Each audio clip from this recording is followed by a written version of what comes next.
Un magret de canard rôti et laqué au miel épicé, servi avec une purée de pommes de terre au pesto de roquette. On commence par préparer la purée de pommes de terre. On épluche les pommes de terre. On coupe les pommes de terre en gros morceaux. Et surtout en morceaux réguliers. Ça permettra à vos pommes de terre d'avoir une cuisson homogène. Ensuite, il faut bien rincer les pommes de terre pour enlever un maximum d'amidon. Et on va les faire cuire à l'eau froide 10 à 15 minutes. Dans une grande casserole, mettre les pommes de terre, les couvrir d'eau froide et les assaisonner de gros sel. Porter à ébullition et cuire au moins 10 minutes. Pour faire le pesto de roquette, c'est tout bête, il faut tout mettre dans le bol du mixeur. Donc on va d'abord mettre la roquette parce qu'elle est volumineuse. On va y ajouter l'ail, un petit peu de pignon et on va mixer une première fois pour faire diminuer le volume de la sauce. On ajoute l'huile d'olive,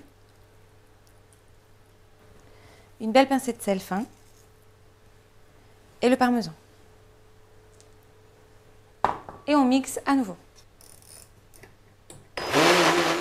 Le pesto est prêt, conservez-le au réfrigérateur jusqu'à utilisation. On va maintenant dénerver les filets de canard. À l'aide d'un couteau, on enlève les veines et les quelques nerfs qui subsistent. Ensuite, on incise la peau. Ça nous permettra de cuire plus rapidement le magret de canard. On commence la cuisson des filets de canette dans une poêle chaude et on dépose d'abord la peau contre la poêle. On assaisonne la chair.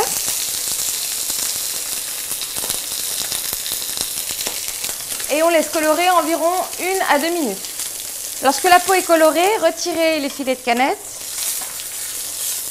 puis dégraissez la poêle. Remettre ensuite les filets de canette côté chair et laisser cuire 2 minutes. On enlève alors les filets de canette, on déglace avec l'équivalent d'un verre d'eau, on laisse réduire, puis on ajoute le miel et les épices.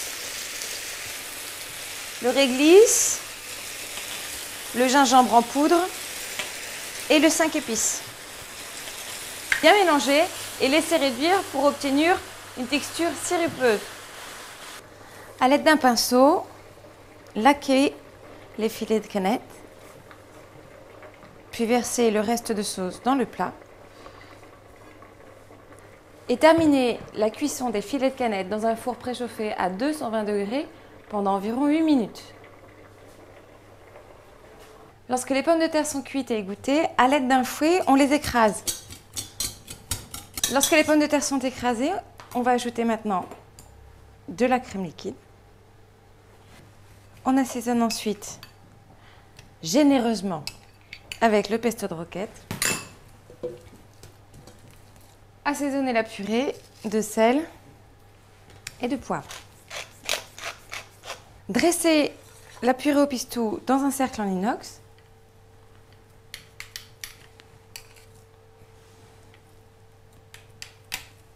Disposez un filet de canette à côté, puis arrosez le filet de canard de jus de cuisson. Le magret de canard rôti au miel et aux épices, servi avec sa purée de pommes de terre au pesto de roquette est prête. À vous déguster!